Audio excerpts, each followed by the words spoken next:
네, 북한이 현송월 삼전관할단 단장이 이끄는 예술단 사전점검단 방남 계획을 전격 중지했습니다. 자신들의 제안을 하루도 안 돼 번복하면서 파장이 일고 있는데요. 네, 이와 관련해서 두 분 전문가 모셨습니다. 신범철 국립외교원 교수 그리고 평양 국립교향악단 피아니스트 출신 김철웅 씨 어서 오세요. 네, 안녕하십니까? 안녕하십니까? 네, 자 예술단 사전점검단 방남 계획이 전격 어젯밤 중지된 이후에 이제 막 들어온 소식에 의하면은 남북 연락이 다시 시작이 됐다고 합니다. 이 상황 어떻게 좀 봐야 될까요? 예, 뭐 이제 우리 통일부가 밝힌 대로 왜 중지를 했는지 거기에 대해서 우리가 문의를 하고 북한이 나름대로 설명을 할 거라고 생각합니다. 네.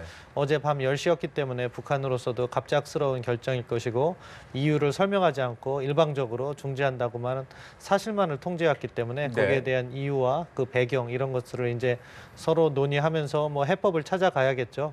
뭐 북측이 어떠한 배경에서 그러한 뭐 중지를 일방적으로 통보해 왔는지 모르겠지만 네. 거기에 맞는 응당한 대응을 해나가면서 평창올림픽의 성공적 개최 부분에 이렇게 노력해 나가는 그런 모습을 보이기 때문에 우리 통일부로서는 너무 다급한 모습을 보일 필요는 없다고 생각하고요. 네. 차분하게 대응해 나가면 된다고 생각합니다. 네. 자, 그렇다면 중지한 이유를 어떻게 좀 추측해 볼 수 있을지, 그리고 중지 이유를 밝히지 않았던 건 왜 그랬던 걸까요? 북한 입장에서는 살짝 그러니까 시간을 좀 벌 필요가 있다고 생각했던 네. 부분이 언론에서 생각보다 우연치 않게 그 현송월에 대해서 많이 그 어떤 조명을 하고 있고 네. 그의 패션이나 여러 가지 어떤 그 뭐 김정은의 어떤 애인설까지 나올 만큼 아주 여러 가지로 많이 하는 데 대해서 부담을 느꼈을 수도 있고요. 또 한 가지는 또 북한의 입장으로서는 약간 이거 너무 남한이 하자는 대로 우리가 너무 많이 해주지 않나? 약간 이런 부담감도 좀 있었을 것 같습니다. 그래서 네. 이 정도 돼서는 한번 브레이크를 잡아줘야지 약간 우리가 속도를 맞추지 않을까 이런 속생각이 있지 않을까라는 생각이 듭니다. 네. 네, 또 한편으로는 우리 측이 이제 북측이 방남할 경우 그 경호 동선이나 일정을 이렇게 통지를 했는데 그것을 조율하는 과정에서 남북 간 어느 정도 마찰이 있었던 것 아니냐라는 분석도 있는데요. 이는 어떻게 보고 계십니까? 뭐 그 구체적인 내용은 모르겠지만 북한 측이 좀 불편을 하면 그런 것을 내부 검토를 통해서 중단을 이렇게 통보해왔을 가능성도 배제할 수는 없다고 생각합니다. 네. 근데 그런 것보다는 오늘 이제 북한 관영 매체들이 보도하기 시작한 걸 보면은 우리 외교장관이 그 밴쿠버 회의에 가서 뭐 한반도 비핵화라든가 이런 이야기를 언급한 거를 상당히 강도 높게 비난하고 있는데 그런 부분도 작용했을 가능성이 있다. 그러니까 북한의 의사결정 메커니즘이라는 것은 어떻게 이쪽 남북 관계를 하는 쪽에다가 이러한 평창올림픽 참가를 맡겨놨는데 다른 쪽에서 뭐 군부라든가 이쪽에서 뭐 칼빈슨호가 뭐 이쪽으로 오고 있다든가 아니면 네. 강경화 장관이 비핵화 이야기한 거 그런 걸 들여서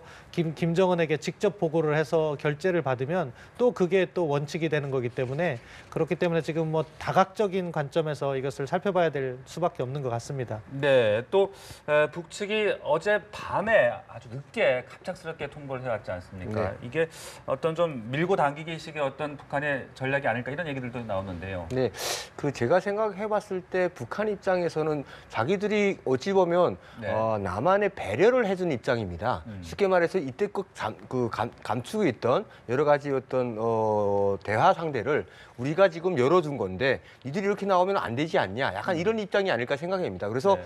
이쯤 해가지고는 한번 우리가 브레이크를 확 잡아서 어찌 보면 남한 길들이기를 좀 해야 되지 않느냐. 특히 언론에서 너무 언론에서 마구 쏟아지는 여러 가지 어떤 평가라든지 또 그리고 네. 또 한 가지는 또 여러 국방부의 발표라든지 또 우리 외교부 장관이 가서 했던 여러 가지 발언들이 북한의 심기를 상당히 건드리지 않았나. 네. 이렇게 생각하면서 이 부분에서 우리가 좀 전략적으로 좀 나가야 되겠다. 그래서 시간을 좀 벌어야 되지 않냐. 이런 식에서 새로운 전략을 좀 구사할 방법으로 시간 네. 끌기를 가지 않았나 이렇게 생각이 그런데 듭니다. 신년사도 그랬고 신년사 이후에 북한이 상당히 좀 적극적인 모습을 보여왔거든요. 네, 그 신년사의 내용을 봤을 때는 네. 김정은은 상당히 남북 대화에 대해서 상당히 바람이 있었고 상당히 그쪽을 갈 수밖에 없었던 상황을 아주 마치 자기들이 조국 평화 통일을 얼마나 기원하는지 이런 식으로 포장을 해왔는데요. 우리가 주변 정세나 이런 여러 가지를 봤을 때 김정은은 그렇게밖에 나올 수 없는 상황이었고 그런데 북한에서는 이 상황을 어떻게나 자기들이 그러니까 동계올림픽이라는 이런 것들을 남한 측에 이렇게 어찌 보면 남한 측에 선물을 주는 듯이 북한이 생각을 함으로써 어찌 보면 북한 입장에서는 자기들의 어떤 이해타산에 맞게 어떤 회담을 이끌어가려는 그런 수법이 아닌가 생각이 됩니다. 네. 네, 또 북한이 남측에 보내기로 한 이 삼지연 관현악단 단장이 현성월님을 공식화했거든요. 네. 이 공식화한 의도는 뭐라고 볼 수가 있을까요? 지금 북한 내부에서 현송월이만큼 문화예술 분야에서 제일 최고로 올라가는 사람이 없습니다. 특히 북한 역대급을 봤어도 그것도 여자가 북한의 어떤 가장 최고 예술단에 단장된 경우도 없고, 그리고 또 한 가지는 어떤 당중앙위원회 후보위원까지 올라간 예가 없습니다. 네. 그런 신뢰에서 현송월이야말로 남한에서 파견할 수 있는 가장 적임자라고 생각해서 단연 북한 내에다가 누구도 아닌 현송월, 즉 다시 말하면 김정은의 가장 총애를 받는 현송월을 단장으로 내세웠다. 이런 것을 표방하느라고 세웠다고 생각합니다. 네, 그런데 이 현송월에 대한 관심이 좀 상당히 좀 크지 않았습니까? 이 부분에서 어떤 북한이 좀 부담을 느낀 것이 아니냐, 뭐 패션도 화제가 됐고 또 김정은의 옛 예인설 이런 것들이 어떤 좀 영향을 미치지 않았을까 얘기들도 있거든요. 예, 그런 부분도 영향을 미쳤을 겁니다. 어떻게 보면 이번 평창 올림픽이 북한으로서는 체제의 선전선동 네. 이것을 대폭적으로 강화할 수 있는 좋은 기회라고 이렇게 생각하고 있을 텐데, 근데 한국에서 부정적인 시각으로 특히 자신들이 최고 존엄이라고 하는 현송월에 대한 그 김정은과의 그 약간의 뭐 이렇게 애인이 아니냐 이런 식으로 약간 또 비꼬는 듯한 이야기도 돌고 있고, 네. 또 현송월이 뭐 H사라고 하죠. 거기 고액의 가방을 가지고 왔다. 이게 네네. 이상한 방향으로 이렇게 여론이 흐르니까 북한으로서도 그런 부분에 있어서 한번 제동을 걸어야겠다. 이런 생각은 할 만한 충분한 그 근거는 있다고 생각합니다. 네. 그렇지만 그보다는 저는 이제 협상 밀당 차원에서 한국과의 이러한 전반적인 협상을 놓고 한 번 정도는 언젠가는 이러한 브레이크가 있을 거라고 생각했는데 그 브레이크가 앞당겼고, 그것이 배경이 현송월이든 아니면은 그러한 절차의 문제든 아니면 북한이 지금 연합훈련이라든가 비핵화 발언 같은 것이든 어떤 것이 원인이 됐든 언젠가는 그러한 이유를 가지고 나올 것으로 예상됐고, 그 네. 부분은 우리 통일부도 준비를 하고 있었을 거라고 생각해요. 그러니까 네. 거기에 맞는 대응을 해나가면 된다 이렇게 생각합니다. 네, 현송월이 또 바로 그 평양무용대학에서 또 1년 선배라고 네. 들었습니다. 어떤 인물이었는지 좀 얘기를 더 좀 부탁을 드릴게요. 사실은 우리가 흔히 알고 있는 김정은의 애인 현송월은 네. 원래 남한에 알려져 있기는 1983년생으로 돼 있어요. 네. 근데 사실은 김정은의 애인으로 알려진 현송월은 음. 1972년생입니다. 1972년생. 현재 우리나라 나이로 46살이 되는 거죠. 그리고 평양음악무용대학 45기 94년에 졸업을 했고요. 그때 당시 대학 시절에는 별로 특별하게 눈길이 가는 어떤 행보라든지 이런 것들이 아니면 평범한 그냥 학생이었고요. 예, 예. 그냥 눈에 안 띄던 친구가 어느 날 갑자기 준마처녀라는 그 노래로 히트를 칩니다. 왕상 경음악단이 원래 목소리 톤 자체가 약간 북한에서 좋아하는, 그러니까 일반적으로 허스키한 약간 목소리의 어떤 그 톤이라서 그 톤을 고음도 아니면서 엘트도 아닌 메조 소프라노라고 부르는데요, 전문적으로는요. 그런데 그런 톤이 약간 북한에서 귀한 목소리 톤입니다. 그래서 네. 그런 그런 톤으로서 어떤 그 대중에게 알리면서 그것이 눈에 들어서 김정은과 뭐 사귀게 됐다 이런 소리는 있지만 네. 그건 아직 뭐 확인된 바는 없으니까요. 네네. 어쨌든 그 노래로 북한 내 또 그리고 대중에게 알린 이런 가수입니다. 네, 그리고 2015년이었죠. 현송월 단장이 있고도 모란봉 악단이 베이징 공연을 하려다가 전격 취소된 바 있지 않습니까? 그렇죠. 그때랑 좀 비교를 하는 분들도 계신 것 같고, 이번에 어떤 현송월의 의견이 좀 반영됐다 이런 부분들도 생각해 볼 수 있겠습니까? 물론 뭐 이번 그 취소 그러니까 네. 방남 취소 자체가 그 현송월의 의지냐 아니냐 이것은 우리가 알 수가 없는 게 또 네. 북한 내에 들어가게 되면 현송월의 위치가 그렇게 높지는 않습니다. 그러니까 당정인의 후보위원이라는 자리가 그렇게 높지는 않은데 결정한 사항보다도 중국에서의 어떤 사항, 그리고 또 이번에 나왔던 대표단에서의 어떤 그 당적 그 어떤 지도적 위치를 보게 되면 대표단 내에서는 가장 높은 사람입니다. 북한은 모든 서열이 당 서열로 되어 있기 때문에 네. 당 정치, 그러니까 당 후보위원이 중앙 후보위원이 처음이기 때문에 아무리 대표단 단장이라고 할지라도 그 현송월의 눈치를 볼 수밖에 없었던 상황이 아닌가 이렇게 생각이 됩니다. 네. 네. 일각에서는 이번 일로 북한의 참가 계획, 평창 동계올림픽 참가 계획 전체가 삐걱거리는 것 아니냐라는 분석도 나오고 있는데요. 신 교수님께서는 어떻게 전망하십니까? 참가 계획 전체가 삐걱거릴 정도는 아니라고 생각합니다. 앞서 네. 말씀드린 것처럼 북한이 협상에서의 조금 주도권을 잡기 위해서 어디선가 문제 제기를 할 거란 것도 예상이 됐었던 거고, 이 평창올림픽 참여는 김정은이 신년사에서 밝힌 바가 있습니다. 그들 이야기 이야기대로 최고존엄이 지시를 한 사항인데 그걸 협상 일꾼들이 잘못 협상을 해서 참석을 못하는 그런 상황이 되면 누군가가 큰 책임을 져야 되는 그런 상황이 북한에는 발생하게 되어 있습니다. 네. 따라서 그것은 어떻게 보면 우리로서의 협상 레버리지가 될 수 있는 거니까 네. 차분하게 대응해 나가면 되는데 이제 북한에서 오늘 설명을 할 겁니다. 그 네네. 이유가 무엇이든지 거기에 맞는 대응을 해나가면 되고 우리는 북한의 평창올림픽 참여를 견인하면서 남북관계 개선을 이루어내고 나아가서 북미 대화를 주선해서 또 비핵화에도 진일보를 한다. 우리의 이런 큰 기본 틀을 가지고 차분한 대응을 하면 된다. 그렇게 생각합니다. 네, 그러니까 뭐 취소라기보다는 이제 일시 중지, 연기, 이제 조만간 다시 재개가 될 것이다 이렇게 본다는 말씀이신 예, 거죠? 그렇습니다. 네. 자, 교수님 어떻게 보십니까? 그러니까 여기서 약간 해석의 문제인 것 같은데요. 북한에서는 취소라는 말을 잘 안 씁니다. 아, 예. 그냥 중지예요. 중지. 안 한다 이거예요. 네. 네, 안 한다 이건데 그 사실 그 북한도 약간 당황했을 것 같아요. 네, 어제 저희 그 언론 보도는 보통 이제 취소라는 취소에. 표현을 썼거든요. 그러니까 북한에서는 중지하면 그냥 그만 아예 안 한다는 식으로 막 해서 당황할 줄 알았더니 여기서는 또 해석을 이렇게 잠깐 연기, 취소 이런 식으로 해석을 하다 보니까 북한 쪽에서는 약간 당황했을 수도 있어요.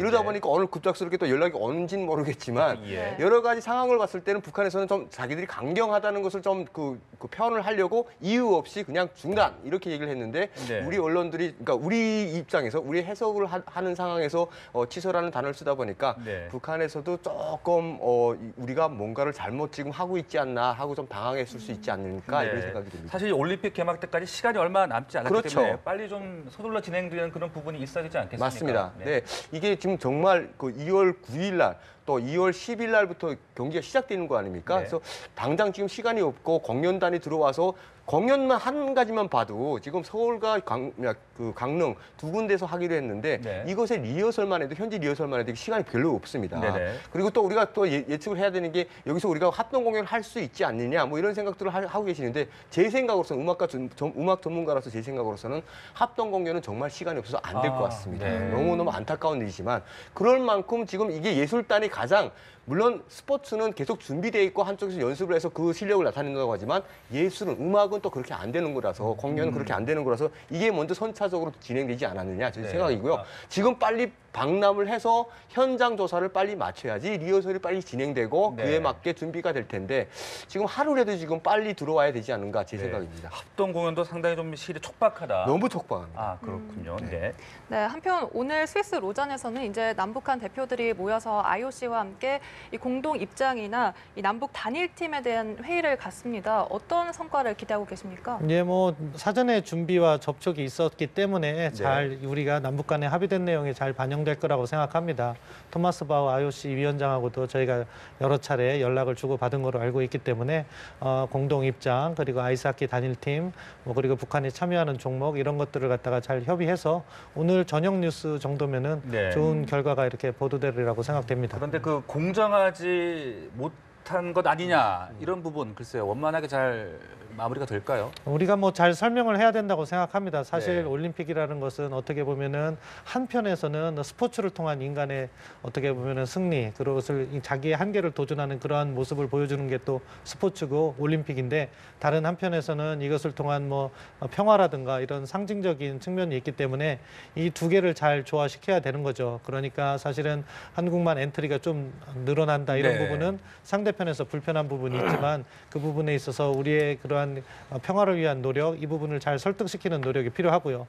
또 안쪽으로 보면은 그런 거로 인해서 우리 남남 갈등도 지금 심해지고 있는 상황이니까 정부가 보다 적극적인 자세로 그러한 어떻게 보면은 손해를 볼 수 있는 분들에 대한 배려라든가 이런 부분을 갖다가 더 많이 소통하고 더 많이 지원하고 이런 좀 포괄적인 논의를 해나가야 된다 이렇게 생각합니다. 네, 교수님은 이 공동 입장 한반도기 문제도 있고요. 또 단일팀 이 공정성 문제 어떻게 좀 보고 계십니까? 저는 이렇게 생각합니다. 이게 일단은 우리가 그 IOC에 가서 이렇게 설득을 하는 문제에서도, 그러니까 물론 뭐 스위스 팀에서도 약간 뭐 이건 공동치 않다 이런 논란이 나오는데요.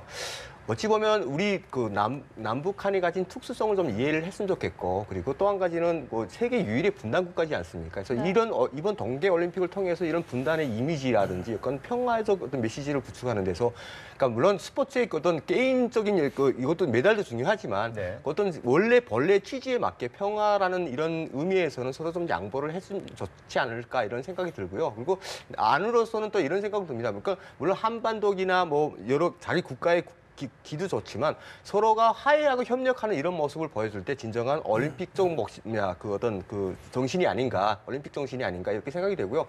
이런 것들을 내 안에서, 그러니까 내부에서 생각을 했을 때 국민 여러분들도 물론 여러 가지 정치적 상황도 있겠지만 순수한 올림픽 정신에 맞게 남북 간에 화해하는 모습도 그 서로 화해하고 용서하고 뭐 양보하는 모습들을 보여준다면 전 세계에 또 어떤 평화 메시지를 또 평창 올림픽에 성공적 기원을 할 수 있지 않을까 이렇게 생각이 됩니다. 자, 이렇게 남북 간 대화 분위기가 조성이 되고 있는 가운데 또 한편에서는 말입니다. 이 아사히 신문이 보도를 한 내용인데 북한이 당 정부 간부들 대상으로 미국을 끌어내기 위해서 남한을 이용해야 한다 이렇게 지시를 했다는 보도가 나왔어요. 이거 어떻게 좀 봐야 되겠습니까? 북한은 그런 의도가 있을 거라고 생각합니다. 근데 북한이 의도하는 미국을 끌어낸다는 것은 어떻게 보면 자신들의 핵 보유를 인정하는 상황으로 끌어내려는 그런 의도가 있을 거예요. 네. 그렇지만 우리는 또 그걸 역으로 이용해야죠. 우리는 북한을 다시 미국과 대화를 하는 것을 연결시켜주면서 우리는 한반도의 진정한 평화와 비핵화 부분을 갖다가 강조하고 그걸 연결하는, 서로 지금 입장은 다르지만 중요한 것은 현재 대화가 단절되어 있다. 따라서 이 단절된 대화를 이어준다 하는 측면에서는 우리의 목적도 같이 부합하는 부분이 있으니까 현재 상황에선 공통분모를 찾아 나가는 것이고, 네. 그 부분에 있어서 서로 신뢰를 쌓아가면서 어떻게 보면은 비핵화와 평화 이 부분으로, 이게 사실 단기적으로 끝날 것이 아니기 때문에 평창 올림픽 이후까지 구상한 장기간의 구상을 통해서 다 차근차근 나가는 모습을 보여야 된다 그렇게 생각합니다. 네, 근데 또 긴장감을 늦출 수가 없는 것이 또 미국은 전략 폭격기 여러 대를 또 괌에 전진 배치했고요. 또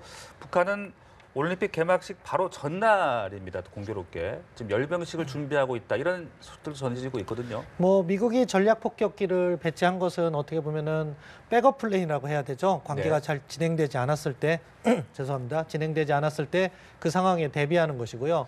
북한의 열병식은 사실 어떻게 보면 예견됐던 겁니다. 왜냐하면 올해가 북한 스스로 정부 창건 70주년이고 그러니까요. 그때 북한 정규군이 창건된 지 70주년이 되는 해기 때문에 예견이 됐는데, 이런 부분에 있어서도 너무 거기에 이렇게 자극적으로 대응할 필요는 없고 북측에다가 요구를 해야 될 건 해야 되는 거죠. 뭐 퍼레이드가 불가피하다면은 적어도 대륙간 탄도미사일이라든가 그런 것을 갖다가 이렇게 공개하지 마라. 우리식도 요구를 해야지. 자칫하면 북한이 정말 선의가 아니라 이 네. 기회를 갖다가 이용하려고 한다면은 어떻게 2월 8일입니다. 그러니까 어떻게 보면 올림픽 개막 전날이죠. 2월 8일 날 네네. 핵무기 과시하고 또 뭐 저 금강산 같은 데에서는 공동 전야제하고 예. 그렇죠. 올림픽 기간 동안에는 또 참여해서 뭐 자기들이 주장하고 있는 북핵 평화, 자기들이 핵을 갖고 있어도 한반도와 동북아의 평화가 유지될 수 있다는 그런 선전을 할 수 있는 거기 때문에 네. 우리도 그 부분에 있어서는 양보해서는 안 된다. 그러니까 퍼레이드 부분은 절대 핵무기 같은 것은 공개하지 마라. 이런 메시지를 전해야 된다고 생각합니다. 네. 우리 정부 입장에서는 정말 아까 우리 그 신 교수님 말씀하신 것처럼 일단은 어떤 그 뭐 어떤 채찍과 당근 이런 어떤 전략을 잘 써야 될 거라고 생각하는데, 물론 이번 그 동계올림픽에 의한 그 북한의 어떤 여러 가지 대화를 끌어내온 것은 상당히 잘한 일이라고 생각하고 그것도 환영할 일이라고 생각합니다. 하지만 그들이 원하는 어떤 그 방법대로, 그들이 원하는 전략대로 이렇게 가게 되면 우리가 진짜 챙겨야 할 정말 이 한반도의 평화를 잃어버릴 수 있는 위험한 요소들이 여러 가지가 있습니다. 그러니까 우리는 그들이 아무리 어떤 조건을 내고 해도 우리의 선의 기본 원칙에서 벗어나는 일은 절대로 없었으면 좋겠다 이런 생각이 듭니다. 네, 알겠습니다. 북한의 사전 점검단 방남 계획 전격 중지에 대해서 두 분과 함께 얘기 나눠봤고요. 신범철 국립외교원 교수, 평양 국립교양학단 피아니스트 출신 김철웅 씨였습니다. 감사합니다. 고맙습니다.